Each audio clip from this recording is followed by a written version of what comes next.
And it's just, I love being able to just elevate and talk about people in the community who are doing so many great things, especially food. You know what I mean? When the food is very good and it pairs with good wine, what more could you ask for? Well, I have a song called Reasons. We're all connected in life. There's a reason that God put us all together.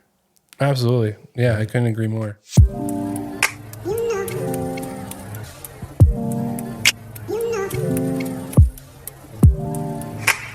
This is the Paso Robles podcast. This is not interview kind of style. It's a conversation. It's me getting to know you. It's me getting to know Riley. And from what I'm gathering, Riley also getting to know you today, because she's picking up some pretty big tasks. Is what I'm getting is, and she's gonna make you popular on social media, man. That's the goal. That's what I need. Yeah. So we'll start with Riley, since she coordinated this a little bit. Tell me a little bit about yourself and what do you do, what are your goals, and how you fit in with Hunt Cellars. Yeah, absolutely. Hi, my name is Riley. I go by She Travels for Wine on social media, but I have worked previously in the cannabis industry, and I helped multiple small businesses get out there on social media and also just help them a lot with things on the back end. But I live in wine country now and I absolutely love wine, and I love Hunt Cellars wine specifically. I went there 3 or 4 times, and on the 4th time I was like, can I leave my information to help out with social media? Because I would love more people to know about this wine. I really love ports also, and Hunt produces a lot of ports, which we'll get into later. But I absolutely wanted to help get the word out there about Hunt Cellars, because there are so many wineries here in Paso, and I love their wine. So that's how I got started working with Hunt. Thank you. Yeah. And so how long has Hunt been around? I think you can, David, you can answer this one, because you're the mastermind behind the whole thing. Since 1996. Okay, that's what 20 years? Is that 20 years? My math is off. 30 years. Almost 30. We're getting close to 30. That's right, because I'm older than that. So, so what brought you in the wine world? In the wine world, yeah. I thought it'd be a good way to retire. And I never worked so hard in my life. He also did music before wine, which I would love to have you talk about, David, because I know how passionate you are about music. Yes. And we actually have a piano in the tasting room at Hunt Cellars. Mm-hmm. So when David Hunt comes, he can play the piano. And also, if other guests would like to play the piano while they're there, they can as well. Could you tell them a little bit about your history in music? Yes, I actually came to California to make it in the music business. And then I realized there's a lot of Elton Johns that'll never be discovered. and I didn't want to live in the back of a Volkswagen bus. So I decided to start businesses. And I figured when I made it in business, then I'd go out and do recordings that I funded myself, which worked out. So you pretty much doing what I'm doing is you put your money where their mouth is, kind of thing. You saw the talent and you wanted to produce those? Yeah, myself and a very famous producer, Niels, his name is. And I've written many songs, and there's 2 albums out on Apple Music and Amazon currently. Oh, cool. So if I asked if I can make one of those songs as an intro in this episode, I get the permission from you? Absolutely. Oh, sweet. Yeah, let me know which songs those are. It's, and I would love to. I will follow up. Let me know. That'd be kind of cool. Like, hey, info. that's the intro this time, Yeah, absolutely. Yeah. You want orchestration or do you want vocals? I think vocals will be nice. It's not that long of an intro, but if you want me to, I love having fun with creating things. Mm-hmm. So taking bits and pieces of everything that I talked about today. I would love to include an intro, outro, maybe if I have an ad for some reason, I'll make that the music for the ad. You know, I'll get creative with it. Okay. You pick it then. All right, sweet. Yeah, I'll send you. Riley. I'll send you all the things. Yeah. So I heard you guys had a pretty fun winemakers dinner last night. We did. How are you? Riley told me she had to wear sunglasses in, but how are you feeling? Me? Yeah. Like 90 miles of bad road. No, I felt fine. No, I feel good. It was, we have, Ronnie knows how many courses of wine. Yeah. 10 wines 10. for a 6-course meal. So, like I said, a lot of wines were had. Yeah, I get everybody drunk. They think I'm good. Yeah. So in my head, when you guys say courses, I'm like, I'm thinking food. My mouth is going to start watering. My mouth still waters for wine, but like you guys went with the courses of wine. So yes, everything's paired. I hope there was food though, right? Oh, yeah, absolutely. Everything's paired with food and appetizers, Awesome. yes. The food was prepared by Chef Andre. He is an amazing chef. All of our events. Is he from downtown? Yes. Andre? Oh yeah. I used to say hi to him all the time. I worked at the Park Cinemas until last December, and every time I would walk by, he's like, "Hey Miguel, how's it going? How's the movies?" I'm like, "That's good. You're not allowed to park there." You know, it's just all these Yeah, things. he's so nice. He's such a nice guy, and all of his food is so delicious. So we use Chef Andre for all of our of our events. So if you ever want to come to a Hunt Cellar event to try his delicious Andre. food, He Chef Andre's can do amazing. anything, I think. He you name it, he can cook it. Even great hamburgers. Green hamburgers. Yeah. Well, we have events that people want to come, and he does that as well. That's awesome. It's just very interesting how like I'm talking to Riley before the show, and now we're talking about Andre on the show, and I'm like, it's crazy. And this is why I want to keep doing the Paso Robles podcast, because we get to know each other that way. It's like what's that one game where you play like you know a celebrity and you can connect them in like three or four connections or networking them. There's a game where like, oh, I know them because of this person, and eventually you're somehow connected. I love that. Like, That's why Slow County is so great, and like Paso, because of the community of people getting like to just like you said before the podcast, and now there's so many people. It's like, oh, you know, I know this person, and it's just I love being able to just elevate and talk about people in the community who are doing so many great things, especially food. You know what I mean? When the food is very good and it pairs with good wine, what more could you ask for? Well, I have a song called "Reasons," and we're all connected in life. There's a reason that God put us all together. Absolutely. Yeah, I couldn't agree more.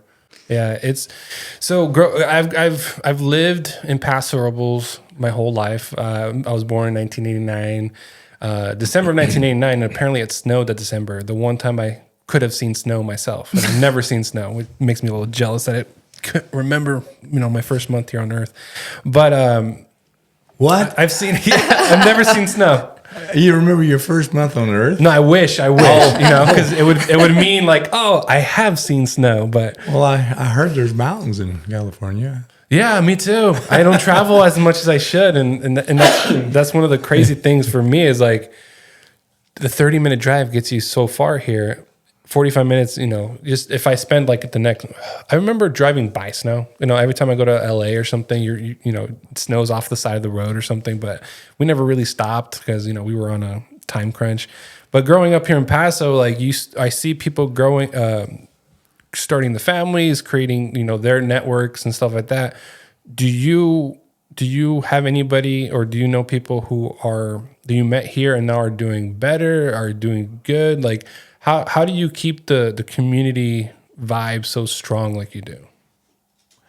Oh, well, my general manager reaches out to people and belongs to a lot of the associations and spreads the gospel. What's your general manager's name? Marina. Marina. Shout out to Marina. Marina is wonderful. Yeah. She is very sweet, and she loves Hunt Cellars, and you can tell by the way that she talks about it. Not about just the wine itself, but also David's story. And speaking of which, I think that's the perfect segue to talk about your segue from music into wine here in the Paso area. So what brought you up from LA to Paso? Well,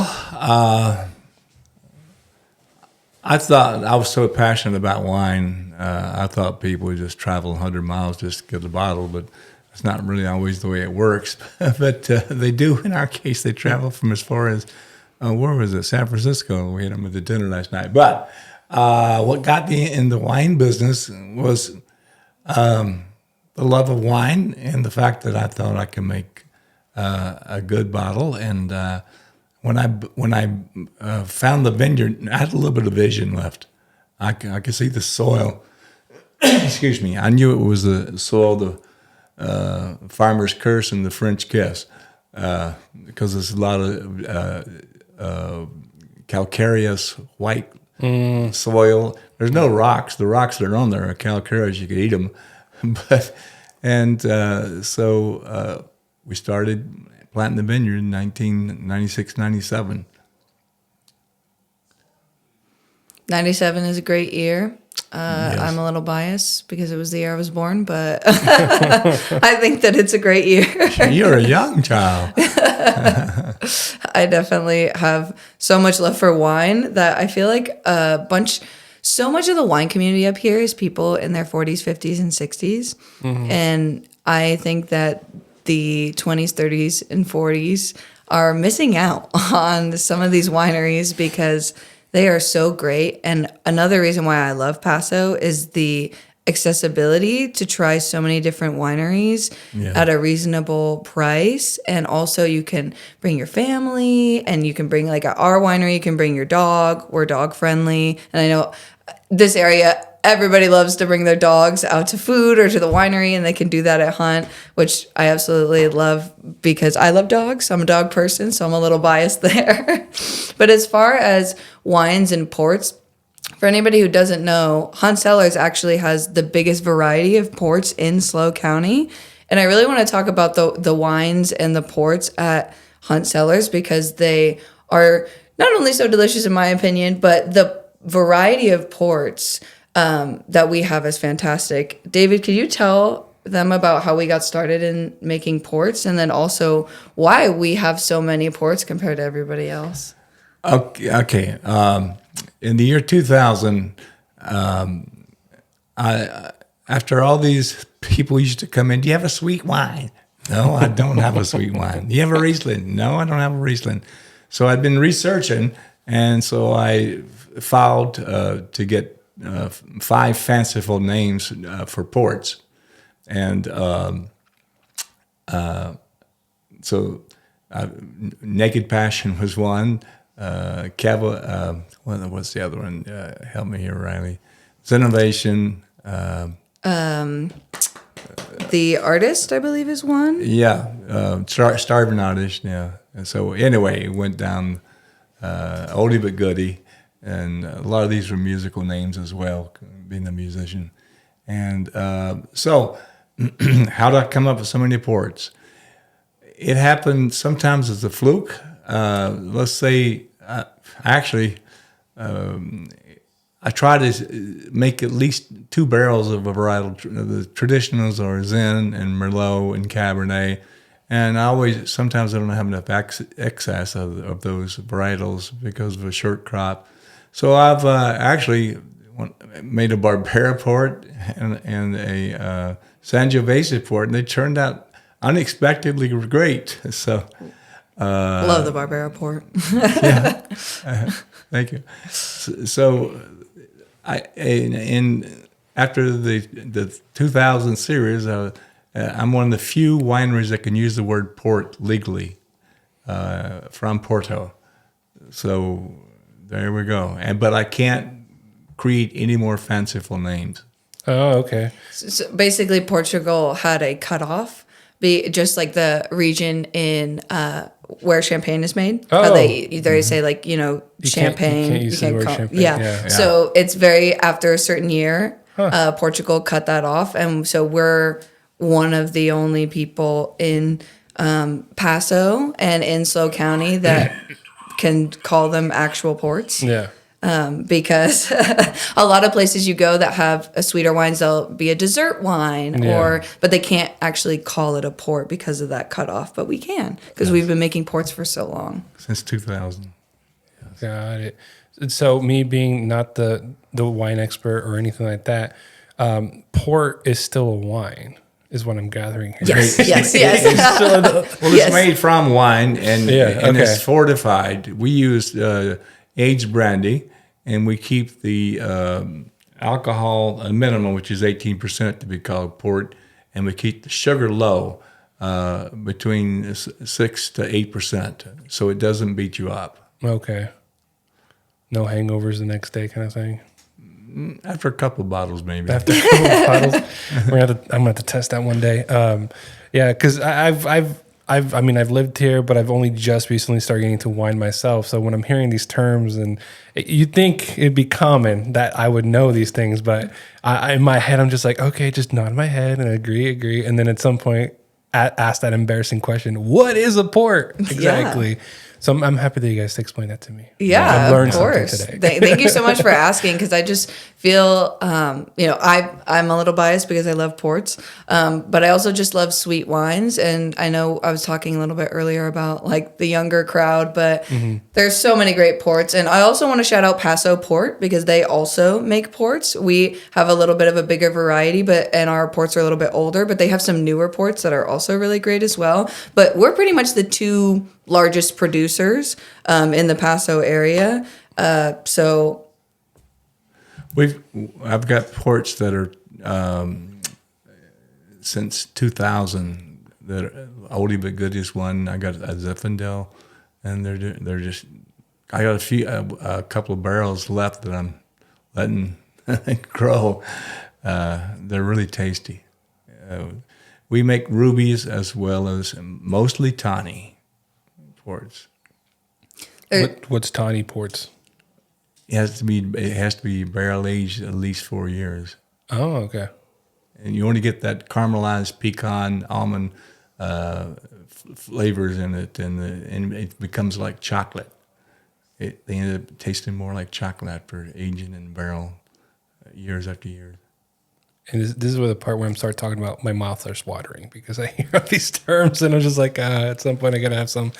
Well, it sounds like you got to come to Hunt. I have to. I haven't been and there. And Chef Andre's pairings with them. I have to, and I say hi to Andre while I'm there too. Is he there? Like, I know you guys mentioned you use him for all the foods. Is he actually physically there a lot? For events. He's there for all of our events. Yeah, so all of our events he's there. So if you go to our social media at Hunt Cellars on Facebook and on Instagram, you can find our link there to our link tree, which has our website and also has all of our events. You can also message us on Facebook or Instagram, and I will respond and let you know about any questions that you have about any upcoming events. But Chef Andre is there at the events, but he also is a fantastic chef and a busy man, so we don't get to have him all the time. I wish we did, but we have him there for all of our events. He loves people, so he's there a lot. Yeah. So, and this is where my mind starts going off the track a little bit. Who plans your events, and how do you decide that? Like, I know I talked to you before the show. I was like, is this when you guys do the winemaker dinner, the pickup parties? Because again, I'm still trying to get to know the wine world. Yeah, there's some things that are seasonal for the wine industry. So, like, for example, when they harvest, almost every winery does a harvest party where they have their members come and they celebrate the end of the harvest season and pouring some wine. So that's usually, of course, in like the fall. The May Festival as well. So the May Festival? Yeah. What's the May Festival? Well, it's they have it in the park, remember? And they used to. Now they have it in the warehouses, I guess. We have a winemaker's dinner then as well. Oh, okay. Paso Wine Fest, I believe, is coming up the Wine soon. Fest. Yeah, the Wine Fest. Because when you say May Festival, I'm also thinking of Olive and Lavender Festival, too. Oh. Do you guys participate in that? We don't. No. We don't. Yeah, I don't know if they have much wine going on, but... No, yeah. we don't do that. My nephew used to do that lavender stuff. It's funny, David and I are laughing because we were actually just talking about lavender last night because his nephew was at the wine dinner, and I was talking about our friend that we know locally, shout out to Hambley Farms, who produces lavender locally. Yeah. So lavender has been brought up quite a few times in the past day. yes, it has. I feel like lavender might be included in your wine at some point, like the essence of lavender. No, it's gonna destroy the nose. Not gonna happen. Okay. I'm curious as to how you pair your stuff with Andre. Do you guys like talk about it beforehand? Yeah. Or did you just give him like free range? Like, hey, No, we created a menu and then with him, and then I said, "Don't do this, do that. Let's do paella, let's do this," and then I pair the wines with Marina. okay. And to answer your question about the events, Marina helps organize our events, and then I help get the word out about them, about the events that are up and coming. So we do have some events that are up and coming here. We have a paella event that we are going to be doing.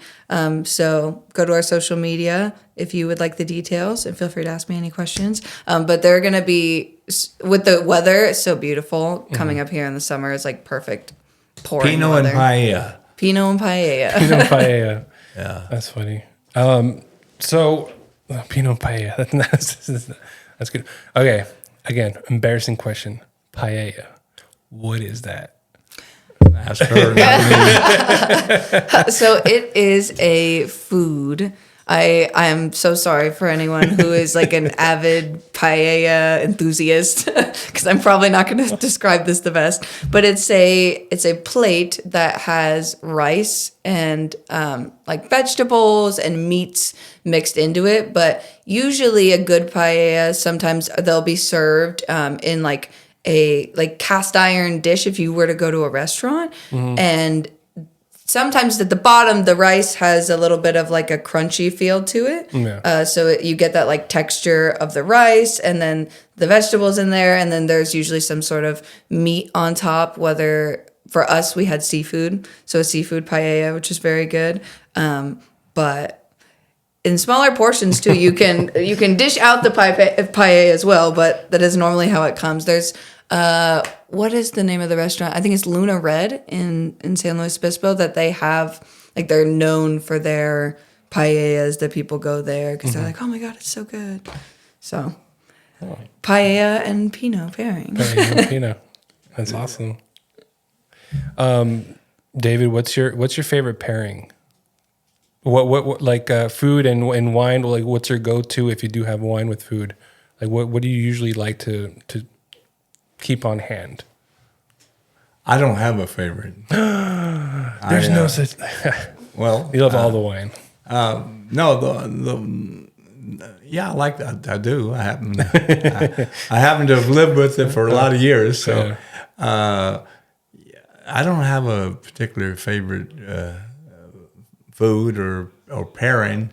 I think they're all pretty good. She was there. We had even a puff pastry tart that was really good. And the salad, we served one of my wines called Saint de Blanc, which is like a 5 white wines, like a Meritage. And we then we did a Pinot with the paella. And let's see, Riley, help me out here. Yeah, we had so many. There was also this. I think it was like a mushroom pastry. That was the Pinot. No, that was Rocket Man's Inn. There's so good. My husband had I went with my husband, and he had my portion because he was so obsessed with it that it was so good. He's like, I need to have yours as well, please. Thank you. But when we were there last night, someone I believe asked, what is your favorite wine, and out of your wines, and you said, I can't. Telling a winemaker to pick their favorite wine is like asking them to pick their favorite kid. You can't you can't pick which one is because you're a little biased because you love them all. That's being true, your wine. we served a new brand of mine called Kaale, which is our most expensive wine last night. It's a Cabernet like you've never had before, really special, and in between flights. So we had plenty of wine. No, that's again, my mouth is just watering as you guys are talking about this stuff. How many winemakers do you guys have a year? Is it just one, or like how does that work? I think we try to do 2 a 3. year. We do or 3. We do 3. Okay. Okay, yeah. At minimum, sometimes if everything works out, we might do one in between. So what's really nice about the winemaker dinners is if you've never been to one. I went to my first one last night. But how it works is you just come and they have plated seats for everybody. And then it's all on a ticketed basis. So what's really great about wine dinners is that you need to plan ahead of time, but you get amazing food and wine pairings with that and a really nice evening. So once you come, you get, your wine pairings with the food, and then eventually you'll be able to sit down and enjoy the 6-course meal. But for us, we had 10 wines and 6 courses, so we were mingling for a little bit before we all got the chance to sit down and enjoy the food. I had a weak moment. I was too generous. Then we give a concert at the end. Oh, okay. Yeah, that sounds like a fun event. I'm gonna have to try to make one of them. David, is there anything you want to tell the people, the audience, that they don't know about you, that you want them to know? Like any like I don't know, special musician that you worked with that you don't really talk about as much? Any wine that you wish people knew more about? I know you can't. I'm not saying pick a wine. I'm not saying that. Well, half of my vineyard is Cabernets, so we have 4 to 5 different Cabernets, different levels of Cabernet, and we have Syrah, we have we have some Zen, and Malbec's very popular, and our white wines are also very popular. So we have, like I said, 3 different blocks of Zinfandel. We did one called Cloud 9, one called Bon Vivant, and then Cabovation, and then Decare. So we're there. Anything you don't know about me? I'm passionate about what I do. I make the wine till I can't make it any better. That's for sure. As a matter of fact, I'm getting ready to go to the winery itself and do some blending and rate barrels. One thing I would like to shout out and just let everybody know, because we are trying to get the word out there about Hunt's Wonderful Wines, we are going to be having locals taste free for the rest of this month and next month. So for the rest of March and April, if you are local to Paso Templeton area, you drink tastings for free at Hunt, because we would love for you to come out and try the wines. And if you've tried it before, come back in, because we have some more for you to try. And we also have some amazing ports. So if you are somebody who wants a wine tasting, you can do a wine tasting, or you could do a port tasting. So you have, for those people who want that sweet wine, they can have the port tasting. And then your more acquired other friends who don't want the sweet wine. I love ports, so it really depends on the palate for everybody, but we have tastings for both. Yeah, I find my palate leans more towards the expensive stuff, for sure. When I first moved back, I was in Lemoore for 5 years, in 2012 to 2016, 17. And when I moved back, I started getting into the tasting rooms and trying to figure out. And we would have one Pinot Noir. I would taste the Pinot Noir. I'm like, it's okay. And it's like, oh, here's this one, Barrel Select Reserve, and all this fancier stuff. And I'm like, why is this one so much better? That's because we selected this one, took it out of the bunch, and that one became our. Well, I think if you tasted our Pinot, you'd find a new level. I'm gonna have to. We make it from. We buy the fruit from the La Encantada Vineyard, which is the top California vineyard for Pinot Noir, and we have 2 different clones, clone 777 and clone 667. As a matter of fact, I made a port out of one of the clones, so that'll be coming out in a year or two. A Pinot port. That was very popular. I did that once before. It was very popular. You don't know that. I'm gonna have to try. I'm very excited. It sounds like I've got to wait 2 or 3 more years, though. Well, I'm getting ready to taste it, so I'm going there now. That's fun. That's fun. Yeah, no. I'm jealous. That sounds delicious. Yeah, so I mean, that's why I say like my palate's going towards more the expensive side, because I did find myself finding them a little bit tastier than the rest. But there's more work that goes into those. And I'm guessing that's how you price yours too, is the better the tasting, the more it's going to cost, or like...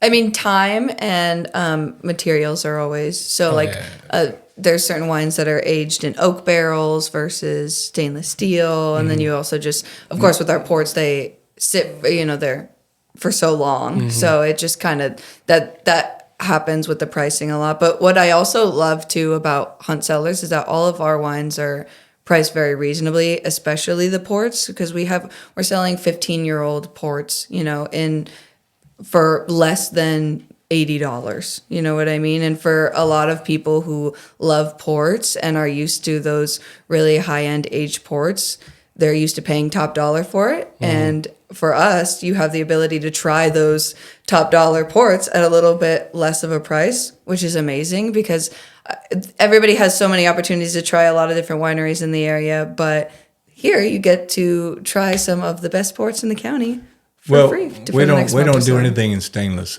Everything is barrel fermented. That gives it a warmer glow. It's much tastier. Everything from the white wines is barrel fermented.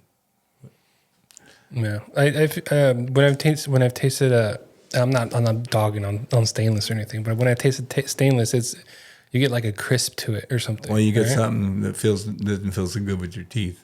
Oh yeah. You're a bit of piece of foil. Oh yeah.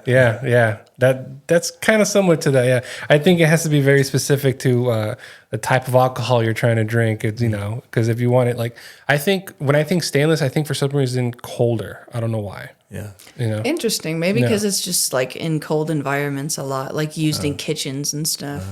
Interesting. Possibly. I'm about to go. We're about finished.